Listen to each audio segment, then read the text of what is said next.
Fellow nationals throughout the diaspora, in my very first statement to you, I acknowledge the fact that your distance away from home in all likelihood heightens your sense of anxiety in terms of what is happening in St. Kitts and Nevis economically because of the severe economic dislocations being experienced all around the world.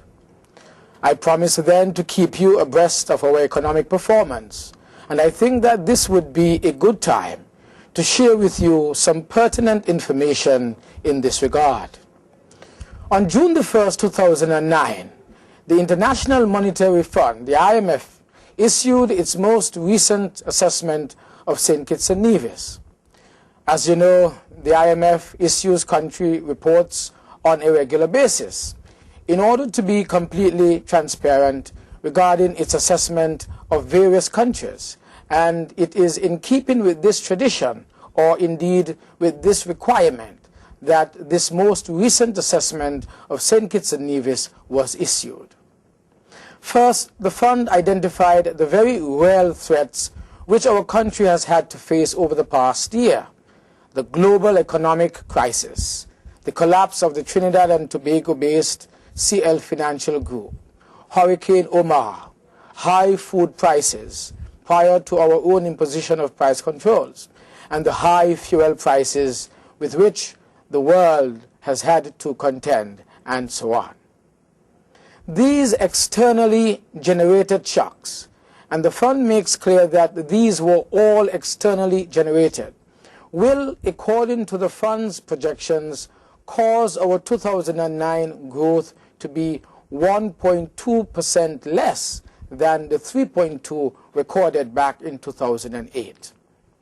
But despite this, however, the fund also concludes that the economy of St. Kitts and Nevis is, and I quote, well placed to achieve strong growth over the medium term, end of quote.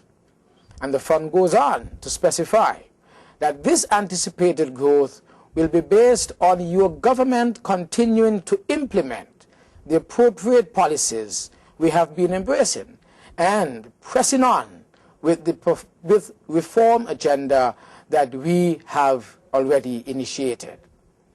The economic policies of your government then are clearly working. In its June 1st, 2009 assessment, the IMF documents our having produced 4 consecutive years of fiscal primary surpluses. It documents a substantial lowering of our debt to GDP ratio. Its directors commend your government's exemplary record of debt service, and it welcomes our resolve to foster private sector-led growth.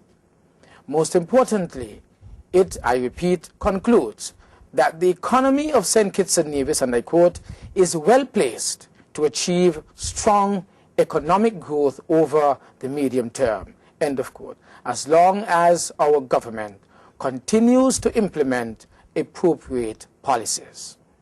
These are difficult times, and these are turbulent times all around the world. Through hard work and determination, however, the government and people of your country are managing to keep our special ship afloat and on course. And this, I thought, you should know. Thank you.